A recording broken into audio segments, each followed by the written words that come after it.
Representative Tulsi Gabbard is politically unpredictable. Not so much chameleonic, it's just that she's hard to peg ideologically. But one of the things she is kind of a truth teller, and by that I mean she calls it as she sees it, and she sometimes has her finger on the pulse of very big things that are happening in the culture. Watch. The mob that stormed the Capitol on January 6th to try to stop Congress from carrying out its constitutional responsibilities were behaving like domestic enemies of our country. But let's be clear. The John Brennans, Adam Schiffs, and the oligarchs in big tech who are trying to undermine our constitutionally protected rights and turn our country into a police state with KGB-style surveillance are also domestic enemies and much more powerful and therefore dangerous than the mob that stormed the Capitol. Now, for her to call out Schiff and Brennan in this way, I think is fantastic and very brave for a Democrat. And you can kind of see here why the Democrats tried to throw her. They threw her off the debate platform. They can't control her. I also think that her analogy to the KGB, now to some people it may seem a little bit far-fetched. Oh, we're not the Soviet Union. But I think Tulsi Gabbard's point is that things can move in a very bad direction and sometimes pretty fast. And we've seen that happen, by the way, in lots of places. The Nuremberg laws have been called a dress rehearsal for the Holocaust. The Nuremberg laws, you can say, quote, merely made Jews into second-class citizens, but it wasn't a very long step from there to rounding them up and sending them into ovens. And all of that happened really in the space of a few years. My wife Debbie will tell you that when Hugo Chavez was elected in 1999, he said, I'm not a socialist. And in fact, for several years, his radical, extreme socialist policies didn't kick in. He didn't even start the Socialist Party of Venezuela until several years later, 2007 or 8, I believe. So what Tulsi Gabbard is saying is there are disturbing trends in America that are pushing us in a very frightening direction. And I'd like to support that by looking at a couple that I've just almost picked up, you may say, right around me. So here's a story from the Washington Post. The Washington Post had a story from the 2019 campaign, very eye-opening. They were following around Kamala Harris, and they talked about a scene in which Kamala Harris is mocking a guy in prison begging for food and water. She goes, "A morsel of food, please," Kamala said, shoving her hands forward as if clutching a metal plate, her voice now trembling like an old British man locked in a Dickensian jail cell. "And water! I just want water!" So, basically, this is what I would call reporting at its finest. Why? Because it captures an aspect of someone's personality. It shows that here's someone who has a very low regard for people, likes to see people in a cringing position and laughs. You know, this is like some Iranian mullah laughing at a dissident in prison or laughing at someone who's having their throat cut.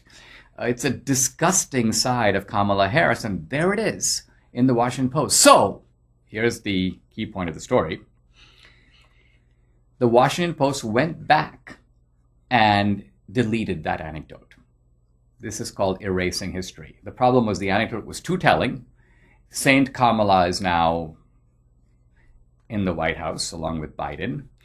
And it can't be very good for her image to see her laughing at some guy begging for food in prison. It doesn't make her look good. So let's go and, in an Orwellian fashion, remove that story. Here's another interesting story from the New York Times. Son tipped off FBI about his father who is charged in Capitol riot.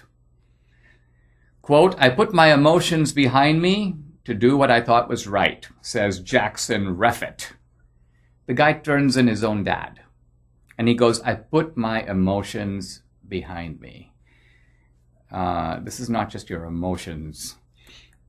This is the person who has worked his whole life to give you a life. This is someone who brought you in part into the world along with your mom.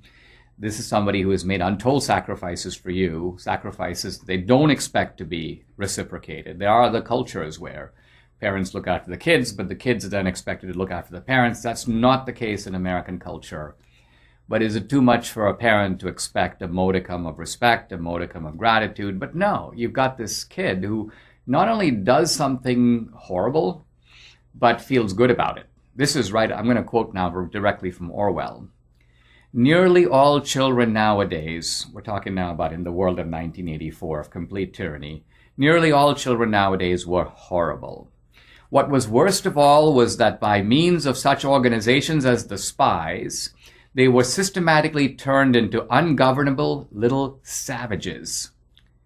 And yet this produced in them no tendency whatever to rebel against the discipline of the party. On the contrary, they adored the party and everything connected with it. All their ferocity was turned outwards against the enemies of the state, against foreigners, traitors, saboteurs, thought criminals. It was almost normal for people over 30 to be frightened of their own children. That's Orwell. Is that not an echo of the world we are living in now?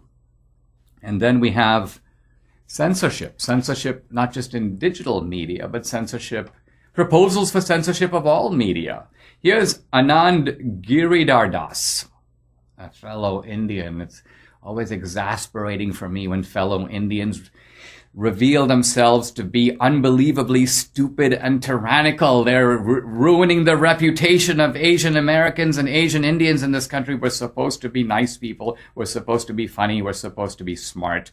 But Anand Giridardas is none of the above. Here's what he says.